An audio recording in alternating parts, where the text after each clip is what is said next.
we believe if you're going to do it, the audit should be worth it. The problem is, audits are hard. Yet we've issued over 20,000 reports to 2,000 clients worldwide. And then the other 90% really should be just hitting a button that will fire a bunch of APIs to check that all the data is where it should be, that it's meeting the standards of the requirement. And then you kind of say, well, did we pass or we fail? Cybersecurity and compliance will no longer be a mystery. Welcome, everybody, to our cybersecurity mission. I'm so glad to welcome you into this podcast today. My name is Allie Krings, and we all know that AI is like the wild, wild west. It is the shiny new toy that everybody wants to use and implement, but there is a right way to do it. And so with that being said, I'm excited to introduce to you Walter Haydock, the founder of StackAware, today to break it all down and share with you ISO 42001. Walter, I'm excited to see you. How are you today? Great. Thanks, Allie. Appreciate you having me on the show. Now, before we dive into ISO 42001, I just want to reintroduce to everybody, you're the founder of StackAware. What is StackAware if we're not familiar? Yeah, we help AI-powered companies measure and manage their cybersecurity, compliance, and privacy risk. We're primarily focused in the healthcare space because of the high risk, high reward opportunities for deriving value in that space and also the challenges that accompany it. So let's go ahead and get right into the nitty gritty. ISO 42001. What is it?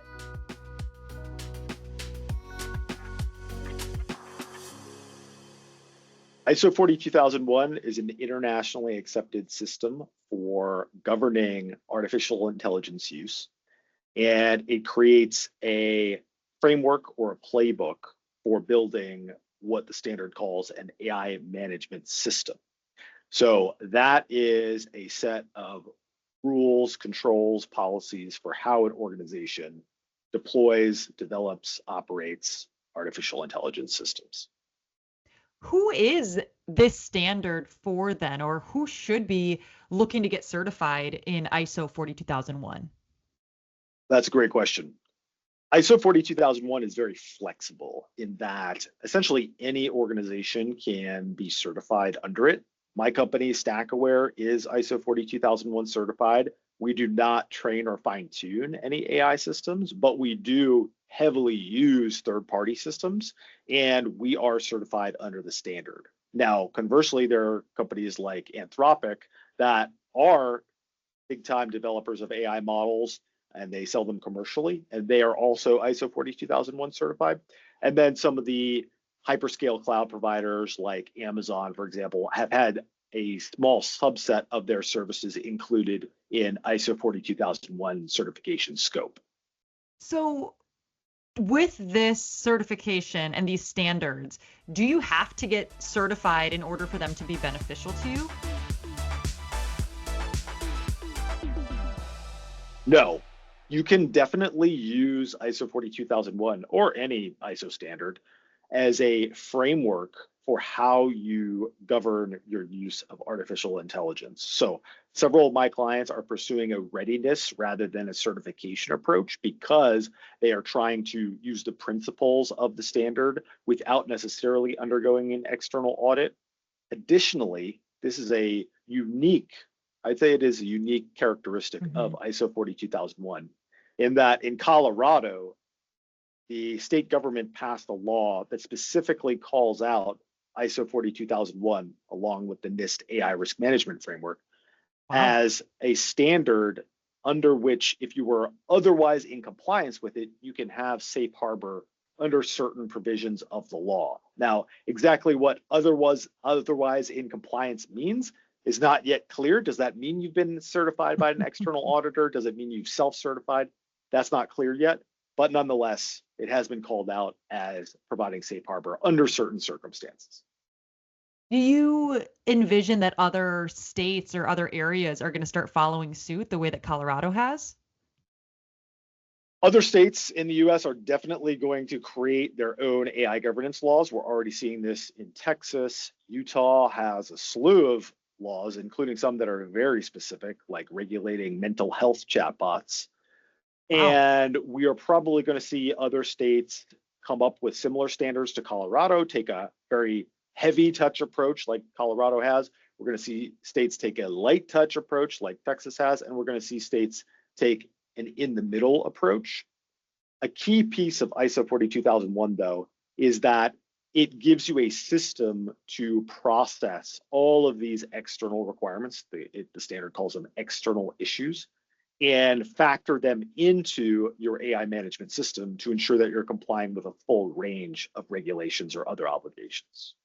Walter, one of the reasons that I'm so grateful you're sitting down with us is you really are a renowned expert in this kind of wheelhouse. So I am going to pick your brain a little bit in a few different ways. And I know I'm going to pick your brain in some really basic ways too. So for everybody who's joining us today, we're so glad that you're here, but I want to make sure everybody foundationally understands where we're at. So from the very top as well, what is a management system and what are the components of a management system?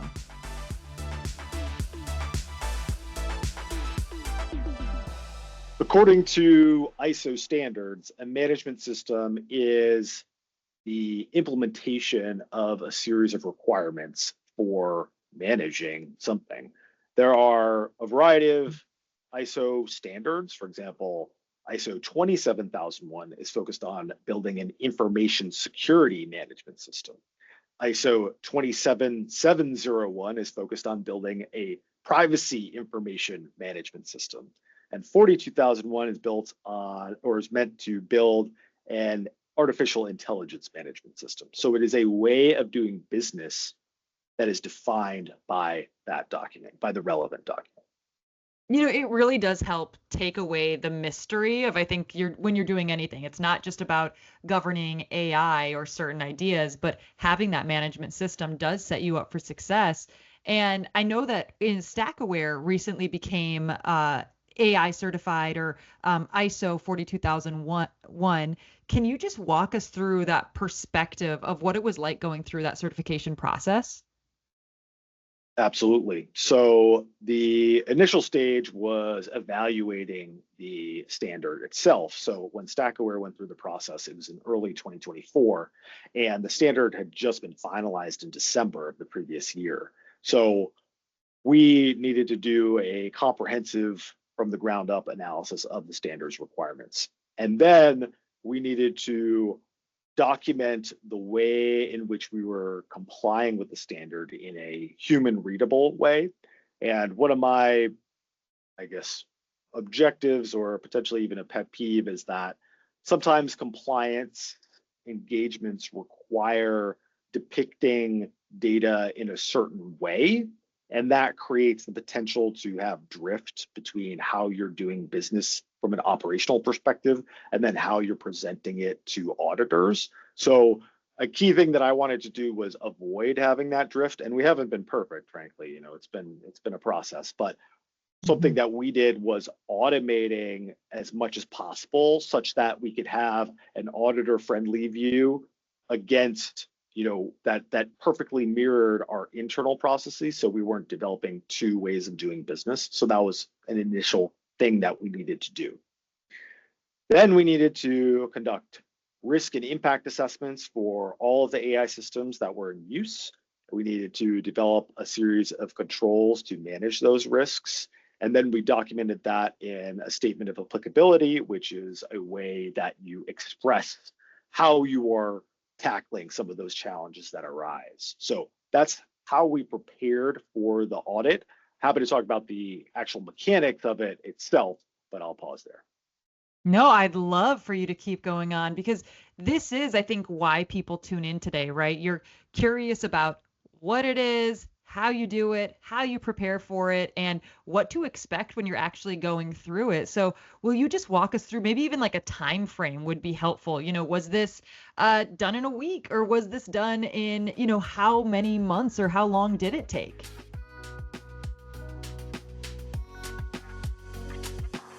Yeah, so what I advise my clients that they can get ISO 42001 ready in 90 days. That is if they are perfectly on the timeline, they respond to all the information requests, they have everything in line, they have the resources dedicated to build their AI management system. Now, once it's built, there are a set of other requirements to actually getting certified. I don't do the certifications. I'm not involved on that side of things. I'm purely on the readiness side. But after those 90 days of readiness, it will probably take an additional 90 days to go through the entire audit process, whereby you'll have a gap assessment. Usually that's not required, but I would recommend it.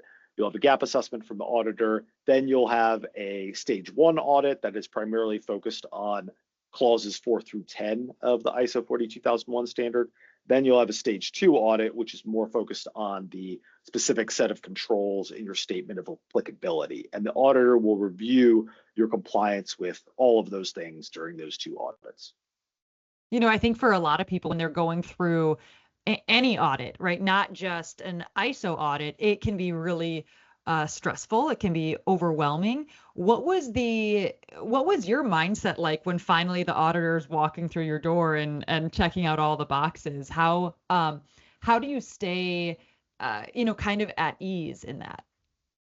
Well, I'd say I've certainly had my fair share of audits and inspections in my life. I went to the Naval Academy. I was a Marine Corps officer, so I'm fairly familiar with the process of someone putting on a white glove and checking for dust on your on the table in your room. So making sure that you're paying attention to detail and meeting all the requirements of the standard is something that I think is really important. And I think my military background helped me do that, because I understood that there are a set of requirements, they're clearly stated, and the key is to just meet them entirely. I want to say thank you so much for your service. I come from a large military family, so I'm always proud to be able to meet somebody who's given their life to service. So thank you for that. Do you think, when you were in the Naval Academy, were you ever thinking, oh, cybersecurity is probably where I'm going to end up? I'd say at one point, yeah, it definitely did, because we've seen, especially in recent conflicts, how the information space is such a key aspect of warfare today. There's no way to separate it.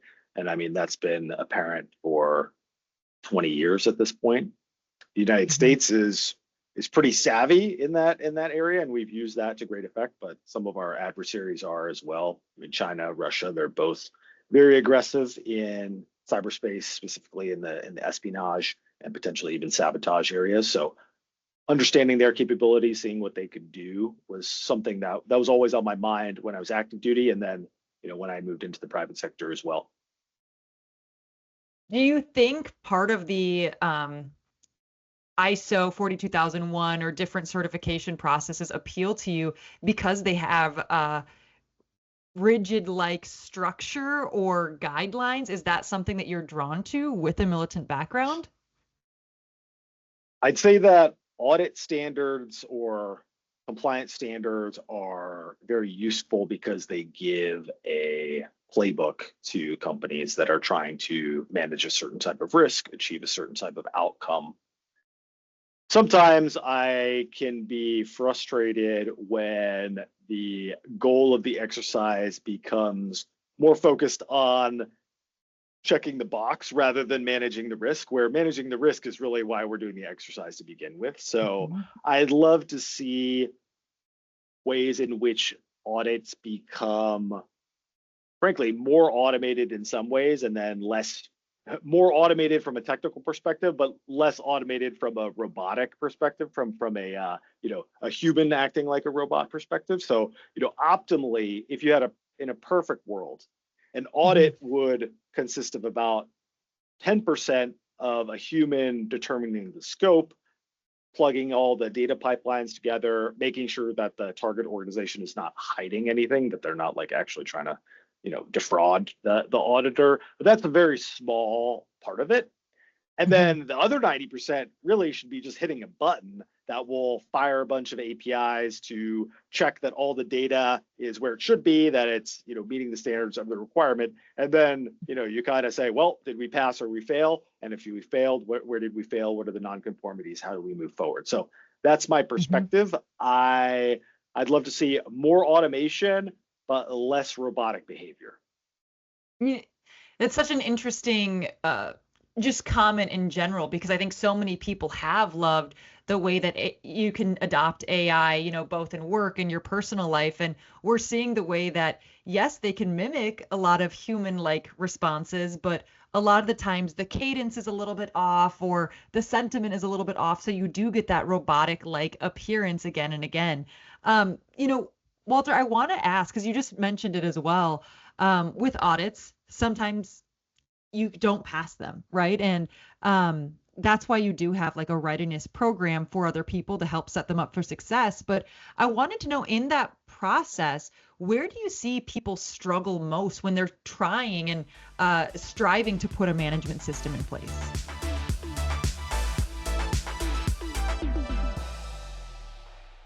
Having top management buy-in to your compliance project is critical.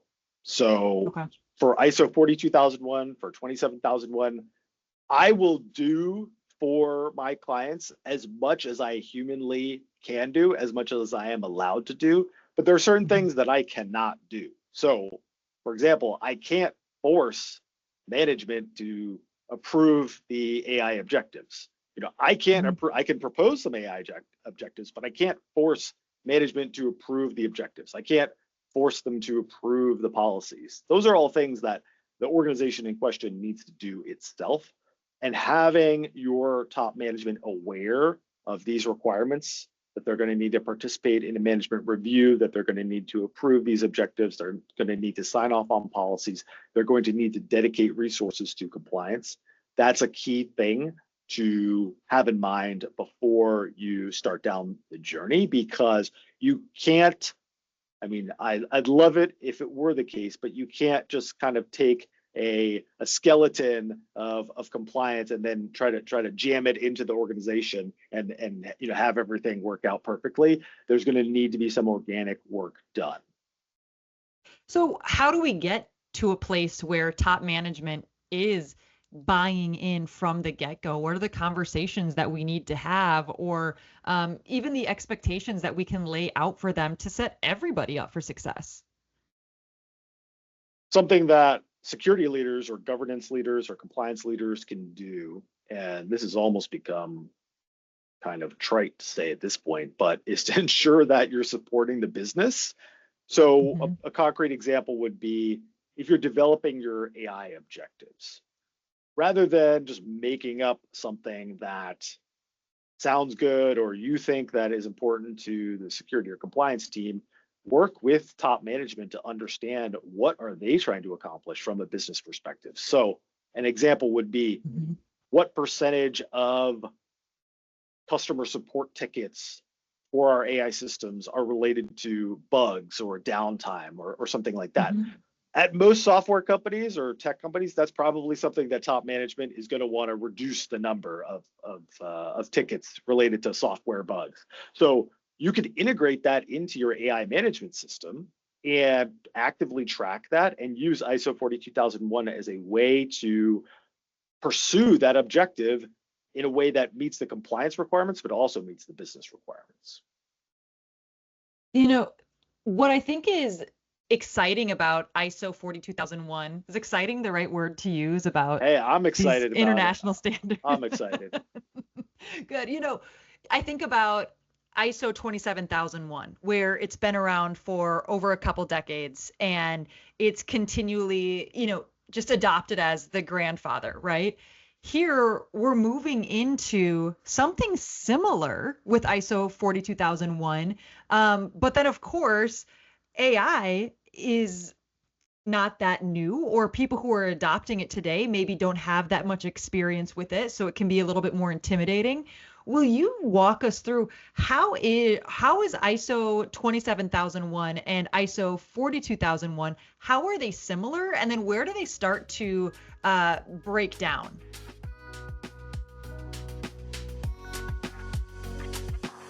ISO 27001 and 42001 are very similar in terms of structure. They have clauses 4 through 10. They have a statement of applicability. Where they diverge is the subject matter of those clauses, and specifically the Annex A controls for both are quite different. The first one being focused on information security, the second one being focused on AI management. Additionally, a key departure from 27001 to 42001 is the requirement to perform AI impact assessments. These demand that you look outside your organization to both individuals and societies to see how artificial intelligence use is affecting those stakeholders. With Annex A, that's providing the controls as a reference for the organizations to follow. How should people even go about choosing which controls they put in place for the system? That's a great question. For ISO 42001, the Annex A controls can apply to any type of organization in the AI food chain, so to speak. StackAware, as I mentioned, does not train or fine-tune models, but we use all of the Annex A controls, plus an additional one we developed on our own. Now, it might be more difficult to implement controls related to data provenance or quality if you are not the organization that's doing the training. However, you can still evaluate it from a neutral perspective or from a more objective perspective. You can take documentation from the vendor, and then you can also evaluate the system, look at external reports, look at security researchers, external experts, and see how they're evaluating the systems and what their viewpoint is on it to help implement those controls. So bottom line, you can implement the 42001 Annex A controls irrespective of which role you're taking, but some may be more difficult to implement than others. When would you choose to not implement a control? Also a great question. A potential reason would be that you don't have any exposure in a certain area. So conceivably, if there were a situation that you didn't have any vendors, I mean, that would be kind of a farcical scenario. But conceivably, I've had organizations tell me, I don't know if they're right about it, but they've told me that they don't use any third-party software. Hard to believe in this day and age, but assume that's true. If you didn't have any vendors that were providing artificial intelligence systems, you're building 100% in-house, you could conceivably exclude the supplier controls. I think that's unlikely. So another potential scenario would be is if you are in the role of just consuming third-party AI services, you might remove some of the controls related to data provenance. That's a choice that you could conceivably and justifiably make. We decided to implement those mainly just so we understood how to do it, but you could exclude those if you're just consuming third-party services from an AI perspective. Are there any certain controls that you'd like to highlight or feature? Yeah,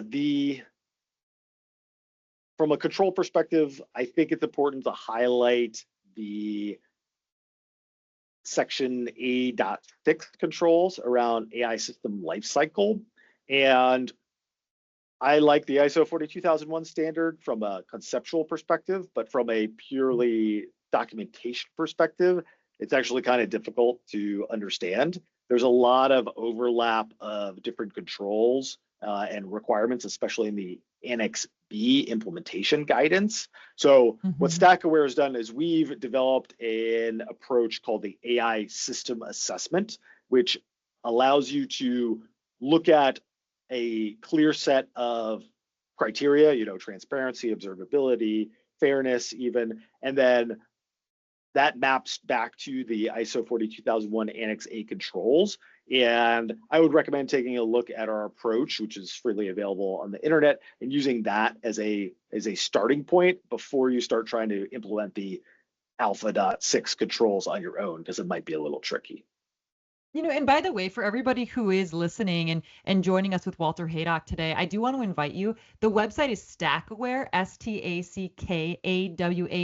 StackAware.com. So that's how you can find it online. And of course, Walter, I love that your website is just so easy to use. There's so much information just on the front page. So we'll probably talk about that in a couple of moments too. But for everyone who's tuning in, feel free to go online. Of course, we want to ensure that you have these resources readily available. So, Walter, that was a little bit about Annex A. Again, that's providing the controls as a reference for the organizations to follow. Annex B is the implementation guidance. So, walk us through what that means and how it can support us.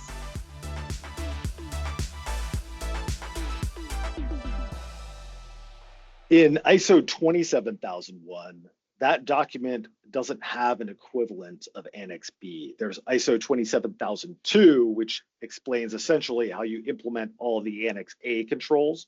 With 42001, there is Annex B, which fills the same role and actually gives you detailed guidance about what each of the controls means. So, for example, if you are talking about data resources, that is one of the Annex A controls. The control is simply a one-sentence statement about what you need to do. But what does that mean in reality is a different story. And Annex B tells you, okay, you should tag where the information came from. You should tag, what the sensitivity is. You should tag, what the pre-processing that's been done to it is. So that's the type of guidance that you will get in Annex B of ISO 42001. How might ISO 42001 evolve as the AI technology advances? Optimally, a governance standard would be independent of or agnostic to the technology state. However, that is definitely not the case. Mm-hmm. And as I was going to say, yeah, as you've this alluded is such to, an interesting place to be. ISO 27001 is 2 decades old. The first version was 2005. So it's evolved since then, which is appropriate, and it should evolve over time. Frankly, I think the biggest driver for an update to 42001 will be the European Union AI Act. Now, I was literally just on another podcast talking a lot about that, and the European Union has made some statements that ISO 42001 is not going to fulfill the requirements of the harmonized standards under that law, which I think unfortunately creates a difficult situation where companies are going to have to go through multiple different types of audits for different jurisdictions. I could see a emerging or a potential way to have those standards overlap or have some sort of reciprocity between them. I could see that being a driver for the standard changing in the next couple of years. So, in the way that ISO 27001 became the global kind of baseline for cybersecurity, do you still think that ISO 42001 will become the global baseline for AI governance? Or with that kind of information from the EU, do you see that maybe not being the case?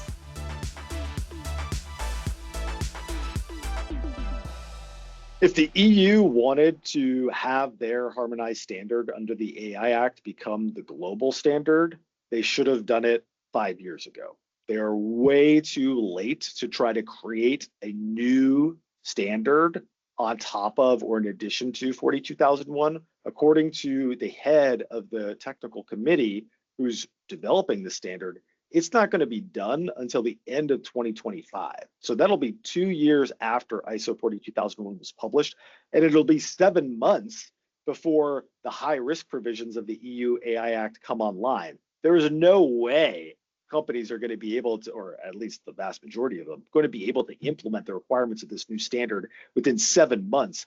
And that's assuming that the EU hits its already pushed back timeline, which the EU, frankly, has a lot of difficulty meeting its own timeline. So that's my perspective. What advice would you give to organizations who are just starting now to explore AI governance?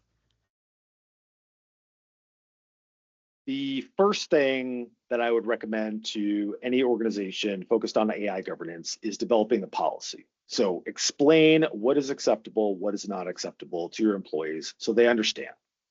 Mm-hmm. Then once you do that, collect an inventory of all the systems and models that you're using. And this can be difficult if you don't have a history of documenting all the systems in use effectively. There will also be shadow AI, where people will individually download models, running them locally, or they'll use software as a service tools.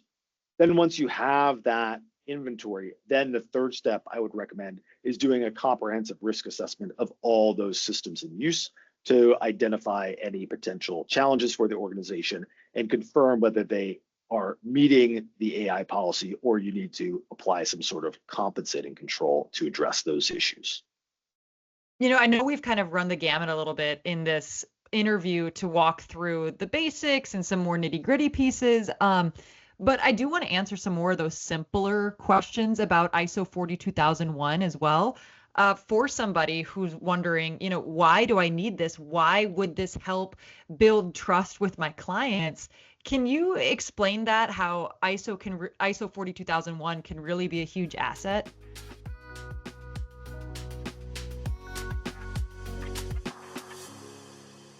There are three main ways that 42001 can help businesses. First of all is the regulatory side of things. I already mentioned Colorado has specifically called it out as providing safe harbor under certain circumstances.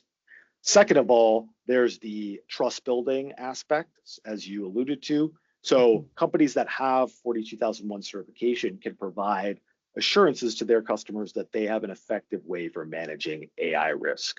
The third piece is preempting customer contractual demands, which are growing very aggressively. I've seen this all over the place, where companies are going to their vendors and demanding that they sign very bespoke and detailed agreements about how they're using AI. And if you're a company and you start signing these left and right, pretty much you'll be boxed into a corner where you're not allowed to do anything. So ISO 42001 certification gives you a way to say, hey, I see your requirements. I'm not going to agree to that. However, we have an internationally accepted standard that we're using, and we'll follow that. We're not going to sign individual AI addenda for every single customer. I don't blame anybody who is listening to this saying, this is a little invasive. This can feel overwhelming. There's a lot of work to be done. What would you say, Walter, to the person who's like, you know what, maybe my company, or maybe we just won't be using AI within our work? What would you say? I'd say good luck. So, I mean, I have seen AI addenda that specifically forbid across the board using artificial intelligence, period. To which any company that signs that agreement, you're breaching it day one. There's no way you're not using artificial intelligence. I mean, just autocomplete on your word processor, that's artificial intelligence. So there's no way you can opt out of AI if you want to stay in business. Now, how do you adapt? That's a different story. What sort of governance framework do you want to take? What sort of approach is appropriate for you? That's a different story, but there's no way you're opting out of AI use and staying in business. Yeah, I mean, you even have something like that on your website. Embrace AI or get left behind. Have you seen, even the adoption from the last couple of years? Have you seen the way that businesses have had to transform? And maybe with that, what's been the most critical piece that ISO 42001 has given the companies that have chosen to embrace it?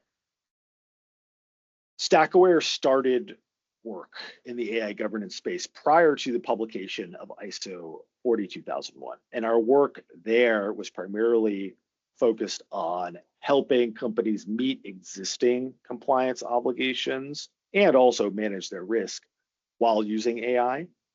42001 gives everyone a level playing field or a common sheet of music to approach AI governance from. And that's really the key benefit of that standard. Now, on your website, StackAware, there are resources available for somebody who does want to dive in a little bit deeper to this topic. How do we get started with you? How can you help us?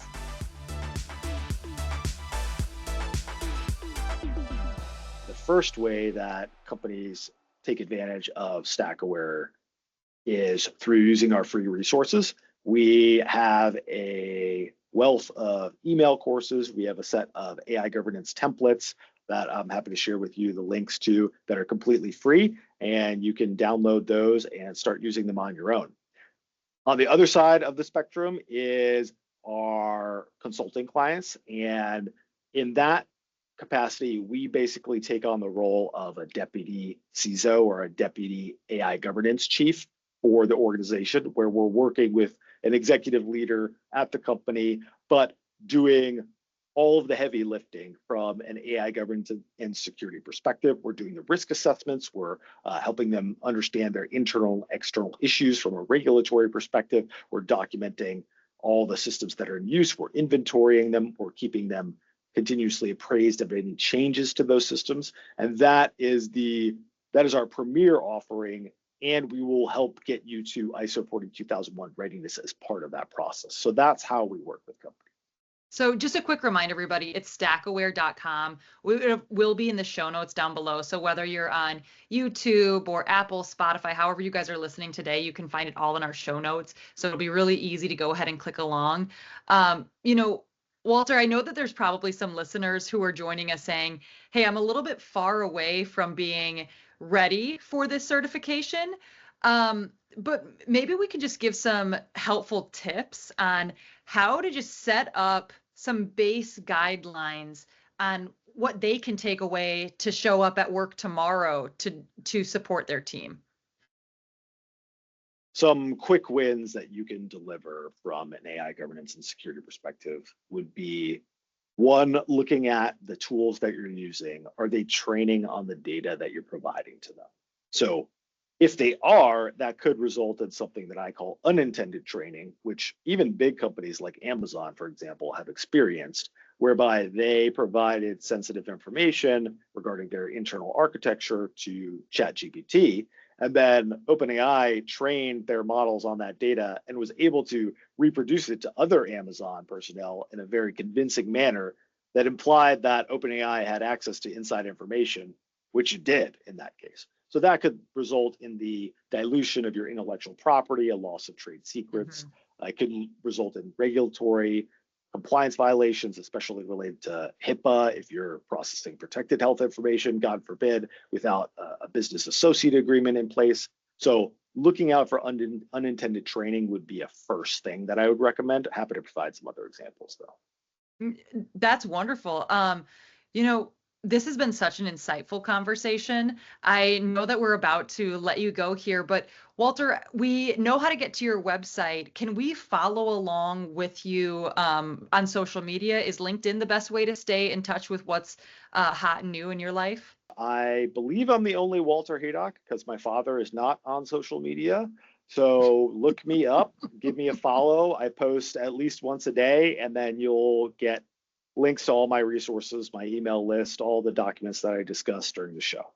Awesome. Well, Walter, I so appreciate the conversation. Thank you for breaking down some of the mystery and the intensity behind ISO 42001. I hope this was a very insightful call, and I hope you have a wonderful rest of your day. For my friends who are tuning in, I do want to invite you to go to our website, kirkpatrickprice.com/podcast. If you have questions for Walter, if you have comments, or you want to dig deeper into this, please go ahead and leave them there. We'd be happy to answer those. If there's another topic that you're hoping Walter can cover or that we can cover at Kirkpatrick Price, we would love to do that as well. So with that, Walter, I'm going to wrap this one up. I hope you have a wonderful rest of your day, and I look forward to seeing you again soon. Thanks, Allie. I appreciate your time. You got it. My friends on our cybersecurity mission, we'll see you again soon. Bye-bye. When you work with a Kirkpatrick Price cybersecurity auditor, you work with someone who's been in your shoes.